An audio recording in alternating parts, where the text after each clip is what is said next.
Hey, this is Eddie with another video talking about what's coming up with Realms of Pugmire, and today I kind of want to talk a bit more about what's actually new in the Realms of Pugmire.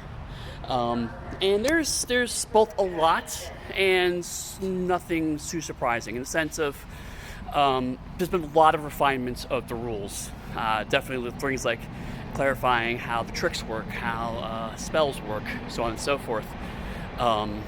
There's also things like just canonical changes. I'll talk more about the actual canon, I think, in another video, but kind of at a high point is that this is intended to be a bit of a soft reboot, question mark, in terms of it.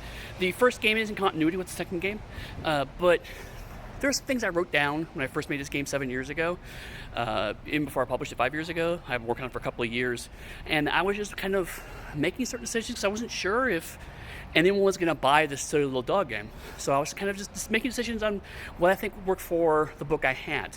And I wasn't always entirely planning for what could come in the future. And so over the years, as more and more books got made, I got a different opinion and a better understanding of what the world needed. So there's a lot of kind of tweaking and adjusting, rodents in particular, a little more clarified.